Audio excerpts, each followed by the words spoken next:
Hola, ¿qué tal amigos? Bienvenidos sean a un nuevo video. Hoy es miércoles de charla con los amigos y también con las amigas. Bienvenidos a este nuevo video. El tema del día de hoy o la plática del día de hoy es cómo vivimos el diagnóstico de mi hijo. Espero les guste este video, que les toque el corazón y pues vamos a empezar. Antes que nada les quiero comentar que pues el tema de hoy es un poquito extenso.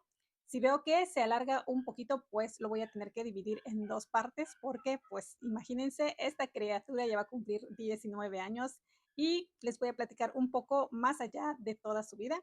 Así que lo más seguro es que se alargue este video de hoy. Bueno, para empezar el video, ya les había comentado en algún otro video que a mí me daba muchísimo trabajo embarazarme. Por estrés no me podía embarazar. Yo sentía que mi reloj biológico estaba corriendo demasiado rápido y yo quería tener un bebé. Yo me casé a los 27 años y cuando cumplí 28 aún no me había podido embarazar. Así que, pues me agarró de sorpresa, dejé de trabajar. Según el diagnóstico del médico, yo no podía embarazarme por el estrés del trabajo. Yo ya les platiqué eso en otro video acerca de los trabajos, como los trabajos que he tenido, o no me acuerdo cómo se llaman los videos, les los juro en este momento que no me acuerdo. Y tampoco he podido poner los links, tampoco sé cómo se hace, así que me van a disculpar, pero sí, es referente en una charla con los amigos o plática de los miércoles, donde les he relatado acerca de los trabajos que he tenido. Bueno, en esas pláticas yo les he comentado que me dio muchísimo trabajo embarazarme por el estrés. Yo dejé de trabajar y pues me dediqué más que nada a mi carrera de Mary Kay.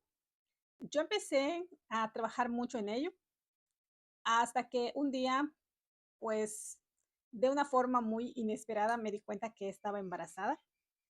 Resulta que en ese tiempo mi esposo le tenían dado por mi suegro un carro, un Volkswagen, de un bolchito de la época de los 60, principios de los 70, son de esos que son bien pesaditos, bien pesados, que eran 100% hierro o no sé qué material sea. Bueno, el caso es que eran muy buenos y eran muy pesados. En alguna ocasión tuvimos un accidente, al Bolcho no le pasó nada, al otro auto sí, se llevó la peor parte, pero fue culpa de la otra persona. Bueno, el caso es que, eso es para que tengan una idea. Pues yo andaba en el auto por la ciudad viendo lo de mis cosas de Mary Kay, llevando pedidos, haciendo faciales, etcétera. Todo lo que implica la carrera de Mary Kay. Entonces resulta que ese día me tenían invitado a una fiesta, no una fiesta, a un almuerzo en casa de mi abuela. Entonces, al dar vuelta en la esquina a media cuadra de la casa de mi abuela, se me detuvo el auto. Y por más que quise hacer, no arrancó, quedé atravesada. Entonces, pues tuve que bajarme y empujar el auto. De ahí lo dejé lo más derechito que pude y fui a pedir ayuda, me ayudaron y todo, ya todo se solucionó. Más tarde llevó mi esposo un mecánico, solucionaron el problema, nos regresamos a la casa. Entonces, llegando aquí a la casa, me metí a bañar y pues me fijé que estaba sangrando, tenía sangrado. Y pues yo siempre he sido irregular y con muchos cólicos, así que yo pensé que me había bajado y le dije a mi esposo, ¿sabes qué? Otra vez no estamos embarazados, ya me bajó de nuevo. Y pues ni modos, me dice, pues, ¿qué más? Al día siguiente me levanté y no tenía nada. Ese día, pues de nuevo salimos a hacer nuestra rutina, él se fue a trabajar, yo también me fui a trabajar. En la noche que regresamos a casa, habían robado aquí en la casa. Se robaron los cables de la puerta porque no le habíamos echado piso a la parte de adelante, entonces se escarbaron, se robaron los cables y no teníamos luz. Y pues vino la policía y sugirieron que que vayan y metan a la queja, la denuncia, que metan la denuncia para que la Comisión Federal pudiera regresarnos bueno, esa cosa, porque también se la robaron, el medidor de luz. Entonces, pues mi esposo ya había visto todo, que regrese la luz y todo, buscó a alguien que nos solucione todo esto y se fue a hacer la queja. Y yo le dije, ¿sabes qué? Yo me siento un poco indispuesta. Me dijo, bueno, pues a lo mejor en que empujaste el auto ayer, pues por eso estás mal, me dijo. Entonces descansa, date un bañito y descansa. Yo ahorita regreso, voy a poner la denuncia, etc. Y él se pasó toda la noche viendo todo eso. Y pues, de nuevo, me meto a bañar y otra vez el sangrado. Y pues ya, hice lo propio, me fui, me acosté a dormir. Al día siguiente, de nuevo, nada. Entonces, ese día yo no tenía ninguna cita, no tenía ninguna actividad y me quedé en casa, pero teníamos la lavadora aquí dentro y teníamos que sacar la manguera de la lavadora, era de esas que tiran el agua, tienen su bombita de agua y la tiran, y la teníamos puesto por fuera de la ventana, y ahí conectábamos una manguera y tiraba el agua. Pero resulta que ese día la ve y no me fijé que no saqué la manguera. Entonces, de repente, cuando me doy cuenta, veo que está el agua hasta acá en la sala, estaba llegando del que estaba tirando el agua a la lavadora, porque ese día que la ve. Entonces, pues no me quedó de otra que sacar el agua, pues ahorita sí que a pulso, porque con el trapeador, pues no se podía, o sea, con el jalador no se podía, entonces así ponía el trapeador y lo exprimía y así hasta que terminé. Bueno, en la noche, de nuevo, al día siguiente, nada. Y ese día casualmente vino mi hermanita y pues le estuve platicando qué es lo que me estaba pasando y me dijo, mira, el médico posiblemente estés embarazada y sea un aborto lo que tienes. Y le dije, no puede ser porque no tengo dolores, no tengo nada más. Y me dijo, mira, si no es nada, pues qué bueno. Pero y si sí, mejor te recomiendo que vayas y lo cheques. Entonces, en la noche que vino mi esposo, se lo comenté y me dijo, no, pues sí, tienes razón, vamos. Yo siempre había deseado, se los confieso, que mi embarazo lo pudiera ver sola y darle la sorpresa a mi esposo, decirle, vas a ser papá. Desafortunadamente, pues las cosas como se dieron, pues no fueron así. Entonces nos fuimos a hacer el chequeo, llegamos al laboratorio y le dijimos que lo que queríamos. Y me dijo, sí, claro, como era un jueves, no había mucha gente. Entonces ya me sacó sangre, me hizo las pruebas y le dije, ¿a qué horas podemos regresar por los resultados? Y me dijo, ay, no se vayan, espérense. Ah, ok, y nos quedamos sentados ahí en medio de todas las pruebas, en medio de pues, jeringas y todo, ya se imaginarán cómo es un laboratorio, y nos dejó ahí sentados con todas las pruebas allá y demás. Y de repente nos dice, ay, sí, sí está usted embarazada. Y mi esposo ahí sentado y yo sentada así como que no era lo que yo deseaba, la verdad. Yo quería el efecto sorpresa, ese típico sobre que te dan donde te dicen positivo o la prueba de embarazo y que diga positivo y así decirle, ¡ay! Prepararle la sorpresa, ¿no? Yo eso quería, pero pues dadas las circunstancias y la situación, pues fue así. Ahí nos dimos cuenta, mi esposo se quedó como que en shock, yo no lo podía creer, cuando salimos ahí salimos los dos calladitos, así como que, ¿y ahora? Entonces me dijo, sí, pero yo ya le platiqué también al laboratorista lo que me estaba pasando y me dijo, vaya y saque una cita con un ginecólogo para que vea qué es lo que está pasando. Y pues fuimos a hacer la cita y nos las dieron para esa misma tarde. Entonces llegamos con el médico, le entregamos el resultado y me dice, bueno, eso no quiere decir que esté usted embarazada. Vaya y hágase un ultrasonido. Yo le espero. Vaya aquí a dos consultorios. Hay uno donde se hace el ultrasonido. Y ahí vamos y pues no sé si por los nervios o qué.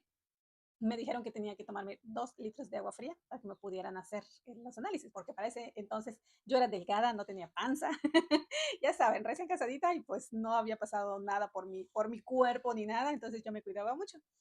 Entonces pues ya fui, me hice, en el primer litro de agua lo saqué y me dijo la recepcionista, ni al caso que te hagas el ultrasonido, estás embarazada.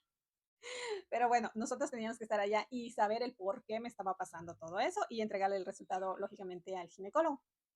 Entonces ya nos dieron el resultado, fuimos y fue cuando nos dijo, sí, efectivamente estás embarazada, tienes 9.2 semanas de embarazo, pero tienes desprendimiento de placenta o de la bolsita. El caso es que esos sangrados que yo tenía era porque se iba rompiendo por los esfuerzos, el susto, los corajes y todo. Se estaba desprendiendo la bolsita donde estaba el producto, el bebé chiquitito, que era como del tamaño, en ese tiempo todavía era como del tamaño de una lentejita. Y me dijo, si quieres lograr a tu bebé, vas a tener que estar en reposo absoluto por 10 días. En 10 días te vuelvo a ver, te vuelves a hacer el ultrasonido para ver qué avance ha tenido. Y le dijo a mi esposo, si quieren lograr al bebé, es preciso, en sentido figurado, que si es necesario que le rompa las piernas para que no se levante, rómpaselas así de ese tamaño. Entonces, pues ya vine, me puse en reposo absoluto. Fueron los 10 peores días de mi vida porque mi hermanita estaba trabajando y no sabía nada. Mis papás estaban de viaje y tampoco sabían nada. Entonces, pues prácticamente estábamos mi esposo y yo solitos contra el mundo. Pues yo ya les platiqué acerca de la situación con mi suegra, pues ella dijo desde un principio que ella no iba a cuidar a la nuera ni a sus ni a los hijos de la nuera, solamente a su hija y a los hijos de su hija. Entonces con ella pues no contábamos, mi cuñada pues estaba trabajando, mi suegra estaba cuidando a sus nietos, jamás se vino en esos 10 días que yo estuve en reposo, jamás vino a pararse aquí en mi casa. Mandaba comida, sí, pero pues me atravesó un fin de semana y no, nunca recibí visita de parte de ellos. Vino mi hermana a verme, vinieron mis familiares a verme. Eh, Mi mamá me llamó porque llegó una prima de ella. Yo no quería decirle nada a mi mamá para que no se preocupara, porque les digo, estaba de viaje. Y yo no la quería preocupar pues con esto, porque dije, está disfrutando su viaje, está de vacaciones, se fue junto con mi papá, fueron a visitar a mi hermana en la Ciudad de México. Entonces yo no le quería decir nada, le dije a mi esposo, no le voy a decir nada. Y a mi hermanita igual, me dijo, ¿por qué no le hablas a mamá y le dices que se regrese para que te cuide? Y le dije, no, porque pues o sea, no hay nada más que hacer, más que darme la comida y aquí me la está dando mi esposo y así. Entonces, pues me llama mi mamá porque llegó una prima de ahí de ella, vino a visitar, la vino a visitar a ella de sorpresa y se llevó la sorpresa de que mi mamá no estaba. Entonces mi mamá me llamó y me dijo, no seas mala, atiéndelos, llévalos a pasear, llévalos aquí, llévalos allá. Entonces fue cuando le tuve que decir a mi mamá. Y pues mi mamá sí se preocupó y no tardó, creo que como a la semana ya estaba aquí de nuevo para ver en qué podía ayudar aquí con nosotros. Entonces, bueno, así fue el embarazo y todo el embarazo fue de alto riesgo. Todo mi embarazo fue de alto riesgo. No podía hacer nada absolutamente. Si yo intentaba barrer, al rato ya estaba sangrando. Si yo intentaba subir escaleras, al rato ya estaba sangrando. Entonces, fue, fueron ahora sí que los 9 peores meses de mi vida. No por el embarazo, sino por el riesgo que esto representaba, por el temor que yo tenía de poder perder a mi bebé. Entonces yo decía, Diosito, me dio muchísimo trabajo tenerlo, bueno, poder embarazarme como para ahora perderlo, o sea, de buenas a primeras, nada más por cualquier cosa. Entonces, pues sí, me decía, no, pues cuídate, no hagas nada. Pero pues yo sí, siempre he sido así muy movida y haciendo mis cosas. Sí cocinaba, lavaba la ropa, trataba de que no sea nada pesado. Mi esposo era el que barría, el que trapeaba, el que lavaba los baños. Yo lavaba los trastes, sí, íbamos al súper. Bueno, traté de hacer mi vida lo más normal que pude, pero sin esfuerzos. Por este motivo, eh, mi hijo pues no tuvo movimiento dentro del vientre ni nada y quedó sentadito.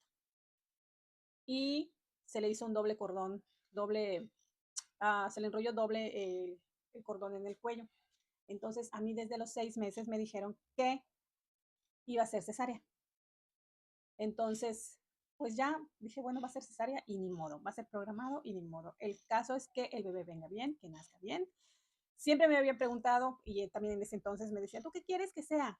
Y pues ya saben, ¿no? Todos dicen lo que sea, pero que llegue bien. Yo en realidad quería que sea una niña y no fue así, fue un niño. El día que me dieron la noticia que iba a ser un niño, yo dije, no quería niño, quería una niña. Y mi esposo me dijo, es nuestro bebé, es nuestro hijo y lo tienes que querer. Y le dije, no estoy diciendo que no lo quiera, lo quiero, por eso lo estoy cuidando, porque es mío, porque es mi hijo. Pero sí quería que sea una niña. Bueno, el caso es que pues me programan. Yo jamás pregunté qué se sentía, cómo eran las contracciones, cómo eran los dolores, qué había que hacer, qué no había que hacer, que si podía. No pregunté nunca nada. El caso es que a mí me programan. Mi fecha probable de parto era el 27 de agosto y a mí me programan para que me operen el día 20 de agosto. Me ingresaron el día 19, fue un sábado 19 de agosto me ingresaron y cuando estaba en la sala de espera para que me ingresaran, yo sentía un dolorcito en la espalda, pero yo pensaba que era por la misma pancita que andaba cargando o porque ya había tardado mucho tiempo sentada en la sala de espera antes de pasar. Pues no le dije nada a nadie. Yo entro a las 4 o 5 de la tarde, más o menos, me ingresan finalmente y me dicen acuéstese, me dieron una cama y me dijeron acuéstese. Y empezaron a averiguar para qué hora estaba yo programada, estaba programada Estaba programada para el domingo 20 de agosto a las 11 de la mañana. Iba a ser mi operación por cesárea para que nazca mi bebé, pero pues era en el Seguro Social. Entonces me dan de alta y yo estaba con el dolorcito en la espalda, pero yo no decía nada. Yo digo, es que estoy incómoda, es que las camas de aquí están duras y es que, bueno, yo a eso le atribuía todo. Entonces, para no hacerles muy largo el cuento, porque sí es demasiado largo, a las 2 de la mañana, 2:30, sentí que algo brotó dentro de mí. Y pues le dije a una enfermera, se acercó, me checó y me dijo, se le rompió el tapón. Y se fue, así, tranquilamente, pero yo ya traía mucho dolor, muchísimo, muchísimo dolor. Y pues nada más me aguantaba, yo apretaba las manos y los dientes, yo apretaba las manos y los dientes. Entonces de repente pasó una enfermera y me dijo, ¿qué tiene? Y ya le expliqué y le dije lo que le dije a la enfermera, me checó y se fue, pero miren, así como rayo. Me dijo, ¿desde qué horas pasó eso? Como a las 2:30. Ok, eran a las 4 de la mañana. Y la enfermera jamás regresó. Entonces vino el médico, me checó y les dijo a la enfermera, prepárenla para operarla. El bebé ya está aquí. Así, yo ya tenía 9.5 de dilatación y el bebé se estaba ahogando.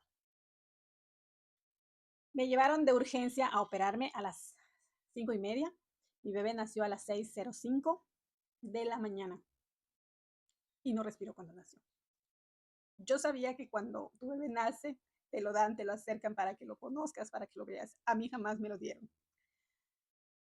Yo preguntaba qué pasaba con el bebé, porque mi mamá, eso sí me dijo, no te vais a desmayar, no vais a llorar, no vais a nada. Tú, lo primero que tienes que estar atenta es por tu bebé, conócelo, abrázalo, acarícialo. Y no pude, porque nunca me permitieron verlo. Y yo preguntaba por él y me decía, el bebé está bien. Pero yo nunca escuché llorar a mi bebé, nunca. Ya no sé cuánto tiempo, para mí fue eterno, para mí fue largo tiempo, no sé cuánto tiempo pasó, pero yo quería ver a mi bebé, quería escucharlo, quería tocarlo y yo no escuchaba que el bebé llorara. Hasta que a lo lejos escuché llorar al bebé y me dijeron, ese que lloró fue su bebé. Sí, pero yo lo quiero conocer. Sí, usted no se preocupe. Les juro que no sé qué más pasó. Creo que me durmieron, no lo sé. El caso es que cuando yo despierto ya eran a las 12 del día y tenía un dolor y un frío terrible. Me volvieron a poner un calmante y ya me llevaron a mi lugar. Me hicieron que me levante, que me bañe y yo preguntaba por mi bebé y preguntaba por mi bebé y nadie me daba razón. Mi esposo llegó a visitarme, llegó mi mamá, ese día sí llegó mi suegra y preguntaban por el bebé y pues nadie nos daba una respuesta, la verdad, pero era domingo y nadie había que te dé una respuesta acerca del bebé. Hasta el día siguiente, literal, se los juro, yo hasta ese momento no sabía nada. Hasta el día siguiente, el día 21 de agosto, pasó una trabajadora social y me dijo, ¿y dónde está su bebé? Y ya le platiqué todo lo que pasó y que yo no supe qué pasó. Y me dijo, esto no puede ser posible, ahora lo veo. Y se fue. Luego regresó y me dijo, levántese, va usted a conocer a su bebé. No es hora de visitas, pero por las circunstancias que usted está pasando, le van a dar un acceso especial para que conozca a su bebé. Uh-huh. Mi bebé nació el 20 de agosto, domingo 20 de agosto, a las 6 de la mañana, se lo repito, y yo lo conocí hasta el lunes 21 de agosto, como a las 10 de la mañana. Hasta ese momento conocí a mi bebé y lo vi lleno de cables, lleno de cosas. Su manita estaba con su agujita aquí, cablecitos en su espalda, tenía hasta como un casquito, les digo, parecía marcianito, porque estaba lleno de cables y de luces y cuántas cosas se puedan imaginar. Sentí un dolor horrible por verlo así y me dijeron, él es su bebé.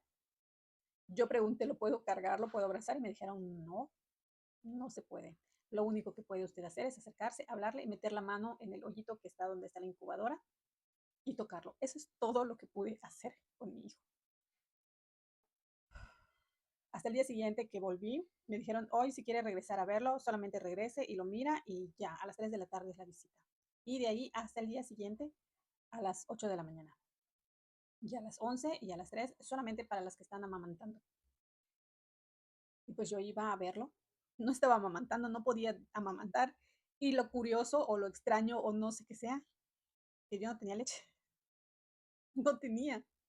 Entonces, el martes me regresé a verlo y ya, ya lo pude cargar y me dijeron que yo lo alimentara y pues no tenía leche para alimentarlo. Y por más que yo lo pegaba, él no succionaba tampoco. Entonces, así me la pasé tratando, intentando y nada, y nada, y nada. Y lo tenían que alimentar con como vasitos o con cucharitas. Así quedó, así creció mi hijo. A mí me dieron de alta el miércoles 23 de agosto, me dan de alta a mí, pero el bebé se quedó porque se le subió la bilirrubina, empezó a quedar amarillito. Entonces no le podían dar de alta. Y le estuvieron haciendo pruebas y análisis y tal. El caso es que, gracias a Dios, el jueves me lo entregan, el jueves 24, ¿sí? Me lo entregan, este, y trae de tantos estudios y tantas pruebas de sangrita y todo que le hicieron, que traía la mano moradita. Moradita, moradita. Acá hay un fruto que se llama caimito, es redondo, y moradito. Bueno, yo le decía, parecía un caimito su mano, porque así venía. Entonces ya me lo entregan, lo traigo a la casa y ahí empiezan a succionar, porque yo no le podía dar leche y él no succionaba. Le dábamos la fórmula, le dábamos mamila y él nomás no succionaba, no lo hacía, porque no lo sé. Lo llevamos con pediatras, llevamos y nada, y nada, y nada. Cumplió los 2 meses y él solo se tomaba 2 onzas de leche. Si lograba tomar 3, le daba reflujo y lo sacaba. Entonces así creció mi bebé chiquitito, flaquito. Y pues desde entonces fue um, muy distinto a todos los niños. No fue igual. Yo nunca había tenido un hijo, por supuesto, pero sí había visto bebés, que los bebés se ríen cuando ven a la mamá, se sonríen, se duermen tranquilos con ella, lo abrazan. Hay mamás que se duermen con el bebé aquí y papás también, pero él no.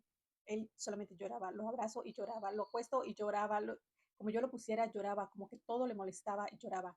Entonces, ¿qué es lo que hacía? Me acostaba con él en la cama, porque si lo dejaba solo en la cuna, lloraba. Lo acostaba en la cama y me alejaba de él y solo así dormía. Sí necesitaba mi cercanía como mamá, sí, porque si me levantaba, lloraba. Entonces, pues así, fue algo raro que yo en ese entonces pues no notaba, me desesperaba, sí, y decía, así es tener un hijo. Yo nunca había una mamá desesperada o así atormentada, porque sí me atormentaba el hecho de que mi bebé solo lloraba conmigo. Se supone que cuando la mamá lo abraza, pues deja de llorar, se siente seguro con él, y mi bebé jamás fue así. Mi bebé fue muy intranquilo conmigo. Yo me preguntaba por qué. Yo sentía que si dentro de mí había un rechazo de parte de él y él lo sentía y lloraba yo, lloraba él, lloraba yo, lloraba él, lloraba yo, porque me sentía culpable de no poder darle amor y yo sentía de que por el hecho de que yo deseaba que fuera una niña y había sido un niño, él sentía como que si yo lo rechazara y me sentía culpable por ese sentimiento.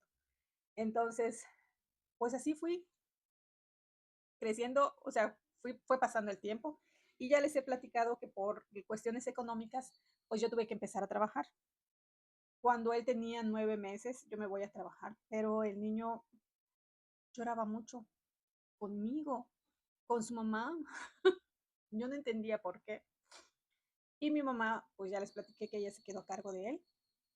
Entonces, pues ella lo veía, ella estaba con él, entonces mi mamá empezó a notar, pues mi mamá había crecido a 4 hijos y tenía 5 nietos en ese momento, entonces ella sí notó algo en mi bebé y me lo hacía saber y yo me negaba. Yo decía que no, hasta que mi esposo me dijo, mira, vamos a llevarlo al médico y que tu mamá le explique a ver qué es lo que pasa y todo. Entonces lo llevaron y el primer diagnóstico que le dieron, como ya les dije, fue epilepsia. Pero mi hijo jamás presentó un ataque de epilepsia, ni mucho menos. Entonces nos dijeron, lo pasamos al Seguro Social y le estuvieron dando medicamentos para controlar la epilepsia. Y nos dijeron, sí, en 5 años él no sufre nunca ningún ataque, es que no tiene epilepsia, pero pues lo estuvieron medicando. La verdad, yo no sé qué de todos estos factores que se han dado, sí, por el hecho de que no respiró, de que se estuvo ahogando en mi vientre, por yo no saber nada de eso, si fueron por los medicamentos, si algo le pasó, si algo le hicieron en la guardería donde lo estuve yo llevando, porque ya les platiqué también que lo metimos a guardería. o algo en la escuela. El caso es que mi hijo, cuando empezó a crecer, empezó a ir al kinder y era un niño alegre, o sea, ahí como que se soltó un poquito en el kinder y de repente, pum, se apagó. ¿Qué fue lo que pasó? No lo sé. Y empezó a tener un comportamiento, pues, extraño. Él empieza a decir palabras, una que otra palabra a los 2 años. A los 3 años, como que ya se comunicaba con nosotros, pero no era capaz de dialogar. Entonces lo meto a la escuela, al kinder, cuando ya le toca. Yo estaba trabajando, estaba estudiando, ya les platiqué. Entonces, ahí en la escuela, fue aquí en Mérida, este, había una psicóloga y la psicóloga, pues hablaba con los papás y siempre, pues yo no podía ir por los problemas que ya les había dicho que había tenido con mis jefes, no podía estar pidiendo permiso cada rato. Entonces iba mi esposo.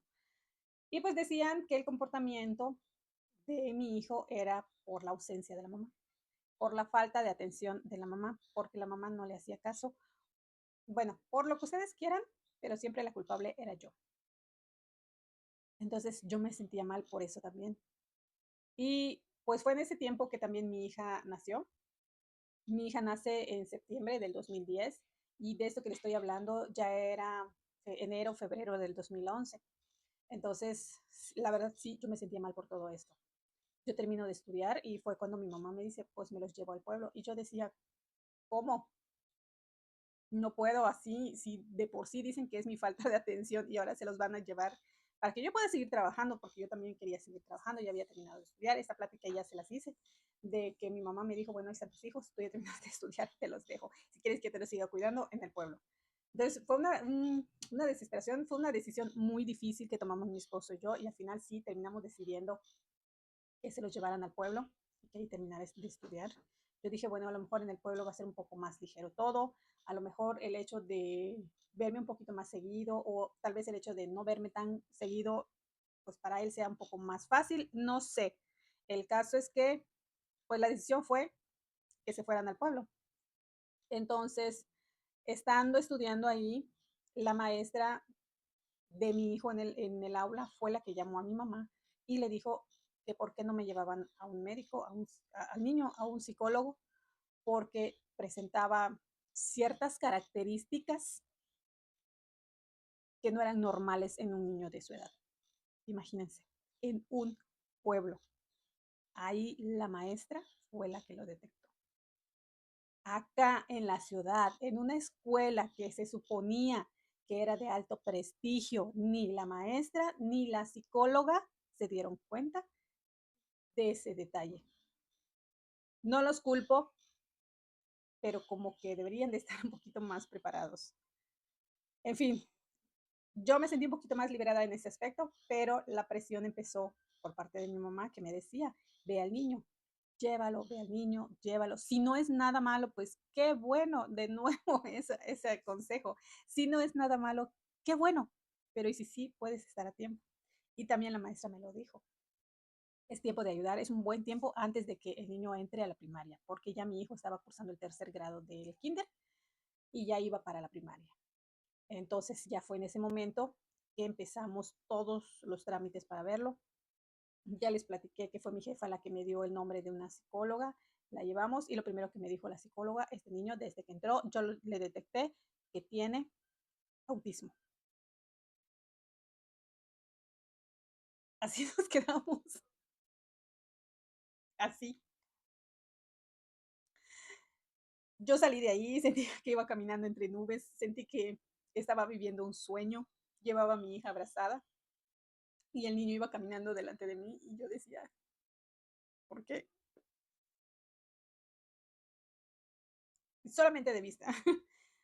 Sí nos recomendó que lo lleváramos con un especialista porque lo tenían que diagnosticar y la llevamos con un especialista que nos cobró carísimo, por cierto.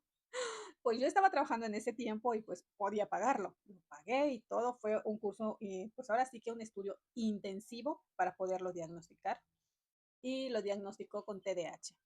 TDAH. Lo llevamos, me dijo, ya con el diagnóstico, lo tienen que llevar con un neurólogo para que le hagan unos estudios, para que lo corrobore, para que esto, para que lo otro, y lo diagnostique y puedan llevar el diagnóstico a la escuela. vamos con el neurólogo. Fue lo peor que vivimos nosotros, lo peor que vivimos con ese neurólogo, la verdad. Aquí en Mérida, si ustedes quieren saber quién fue ese neurólogo, pónganme aquí en los comentarios neurólogo y yo les voy a decir el nombre de ese neurólogo con el que no deben de ir porque la verdad, yo se lo recomendé a otra persona y lo mismo le hizo. Entonces, ese neurólogo, la verdad, no sé si todavía, ya estaba grande, no sé si todavía ejerce o no, pero la verdad, nefasto el tipo, nefasto, nefasto. Nunca nos quiso dar el diagnóstico, solo criticaba, solo hablaba mal y solamente me lo empastillaba. Le dábamos a mi hijo el medicamento que él nos recomendaba y aparte de carísimo, cada vez le subía la dosis las veces que íbamos. O sea, carísimo el medicamento, carísimas sus consultas. Y cada vez que íbamos le subía la dosis. Y yo le decía, porque pues, mi mamá me decía a mí, mi mamá también le comentaba, cada vez que íbamos a las citas, íbamos los tres, mi esposo, mi mamá y yo, obviamente mi niño y la niña, porque no tenía dónde dejarla. Entonces, no, íbamos los cinco a la consulta. Entonces yo le decía, pues es que mi mamá me dice, ¿qué es lo que quiere decir señora? Y le decía a mi mamá, es que le doy la pastilla al niño y se queda así, estático en una silla. ¿Y qué quiere? Que corra. Tiene TDAH. Al contrario, lo debe de agradecer. Y nosotros nos quedamos así, pero yo decía, pero yo no quiero que mi hijo esté así. O sea, yo nunca he visto que mi hijo sea un niño que ande corriendo. No, mi niño era un niño tranquilo, tan tranquilo, que un día se nos perdió aquí en la casa. Se nos perdió, se estaba comiendo una manzana y se sentó en una sillita, como era muy chiquito, tenía una sillita como esa tipo playa, pero chiquita para él, y se quedó dormido con la manzana. Y nosotros no lo veíamos y nos desesperamos, salimos a la calle a buscarlo hasta que de regreso vimos que estaba dormidito en la silla. O sea, a ese nivel de tranquilidad era mi hijo y le atiborraban de esas pastillas. Y yo le decía, pero es que yo no quiero que mi hijo esté. ¿Y qué quiere? Que esté brincando, que ande brincando por toda su casa, que le ande rompiendo. Para eso son las pastillas, porque los niños así, que no sé qué. Y yo le decía, pero es que no sé, a lo mejor está mal el diagnóstico. ¿Cómo me vas a venir tú a decir quién eres tú para decirme que está mal el diagnóstico? ¿Acaso tienes un título de psicóloga? ¿Acaso tienes un título de... Y la verdad es que yo, la verdad es que me... así, para no mentarles. Porque me daba muchísimo coraje que nos tratara así. Como si le estuvieras pidiendo un favor, le estuvieras pidiendo limosna o le estuvieras pidiendo gratis las consultas. Así nos trataba. Y nos decía, pues cuando lo vean así, tráiganmelo inmediatamente. Y yo le decía, pero es que no somos de aquí. Pues entonces, ¿qué solución le vas a poner? Y nosotros, pues usted díganos. El caso es que creo que solamente lo llevé a 3 o 4 consultas. Cada vez eran más caras las consultas, cada vez eran más altas las dosis de las pastillas que nos ponían. El caso es que no sé qué tenía, le platicamos que lo llevamos con una terapeuta para que lo checara por lo de la comunicación y el lenguaje y todo eso, y la terapeuta nos sugirió que lo checáramos porque a lo mejor lo que él tenía era Asperger. Y lo mismo, ¿quién es esa terapeuta pseudo psicóloga y que no estudió ni siquiera? Sí la conozco y es una esto y es una lo otro. Un hombre hablando mal de una mujer. Ahí fue la acabose. Salimos de allá y le dije a mi esposo, no lo vuelvo a traer, no le vuelvo a dar los medicamentos a mi hijo, lo siento mucho, voy a correr el riesgo. Y jamás le volvimos a dar medicamentos a mi hijo para el TDAH. El caso es que yo me puse a buscar ayuda por otro lado, entonces me metí incluso a lo del Teletón, ya se los platiqué también en esa charla del Día del Asperger, del Día del Autismo. Me metí al Teletón porque ahí también empezaron a atender niños con autismo y quería ver si aquí en Mérida me lo podían atender, diagnosticar o una cita. Yo andaba buscando algo o alguien que me diera esa opción, que me dijera sí, no, o no sé, de alguna forma poderlo ayudar, porque yo sentía que él sí podía recibir alguna ayuda de alguna manera. Y pues ahí me dijeron que pues no podían ayudarnos porque aquí en Mérida no tenían esa especialidad. Aquí era meramente para terapias para niños con discapacidades motrices. Pero sí me sugirieron a una ayuda de una psicóloga acá en Mérida. Me dieron 3 opciones y llamé a esas dos y no me lo podían atender en fin de semana porque pues, yo les explicaba el hecho de que pues él estaba estudiando y no estábamos acá, que yo estaba trabajando y que yo prefería una cita un viernes por la noche después de yo salir de trabajar o un sábado por la mañana, porque los sábados yo no trabajaba y en ninguno de esos lados. Entonces, pues estuve marcando a la última opción y pues nunca me contestó. Y seguí buscando, lo llevamos aquí a nos sugirieron, o sea, ya platicando con otras personas, nos sugirieron que lo lleváramos al psiquiátrico, al hospital psiquiátrico, porque pues ahí también atienden niños y que los diagnostican y que lo peor, estuvimos yendo como 3 o 4 meses, solamente una vez lo atendieron. Una vez nada más estuvo la psicóloga. Nos tomó los datos, nos preguntó, nos dijo que la calificación que tuvo al nacer, bueno, todo. El siguiente mes nos pidieron una disculpa porque ella estaba en una, hay juntas, convención o algo. No llegó. Nos dieron otra cita. Llegamos y de nuevo no estaba la psicóloga y habían unos muchachos que estaban haciendo sus prácticas. No tengo nada en contra de ellos porque creo que todos hemos pasado por un momento en el que no tenemos experiencia en nada. Pero nos volvieron a preguntar de nuevo todos los datos estos chicos practicantes y yo les decía, ¿será posible que no tengan un archivo o en la computadora o algo donde pueda sacar esa información y me atiendas al niño? Y me dijeron, no, es que solamente la psicóloga tiene acceso a eso. ¿Y dónde está la psicóloga? No, no pudo venir porque se fue a un curso de no sé qué. Tercer mes, cuarto mes, nadie se presentó. Hasta ahí, no volví a regresar. Pérdida de tiempo porque tenía que pedir permiso en el trabajo, porque por ser de gobierno, solamente era de lunes a viernes, de 8 de la mañana a 2 de la tarde, o algo así. El caso es que fue totalmente pérdida de tiempo porque nos hacían esperar hace 3 horas. Nos citaban a las 9 de la mañana y nos venían atendiendo casi a las 12 del día. De aquí a que llegara a mi trabajo, que estaba del otro lado de la ciudad, la verdad perdíamos el tiempo, tanto mi esposo como yo. Entonces decidimos dejarlo. Volví a insistir con esta chica que nunca me contestó y otra vez no me volvió a contestar, pero gracias a Dios, me devolvió la llamada un día. Y por teléfono platiqué con ella, le platiqué todo lo que había estado pasando, así a grandes rasgos, porque me dijo, ¿qué es lo que usted desea en realidad? Y yo ya le platiqué lo que yo deseo que alguien atienda a mi hijo, que alguien lo vea. Y me dio una cita. Amigos, por cuestiones de tiempo, este video se hizo demasiado largo, llegó hasta hora y media y un poquito más. Este video es demasiado extenso, como les dije desde un principio, lo más seguro es que yo lo acortara porque sí se extendió bastante. Les prometo que mañana mismo les pongo el resto del video para que ustedes lo terminen de ver. No lo vamos a hacer demasiado largo, pero sí enseguidita le voy a poner la continuación de este video. Espero les guste. Si es así, si les gustó este video, espero se suscriban, le den like, lo compartan y nos vemos en un siguiente video. Bye.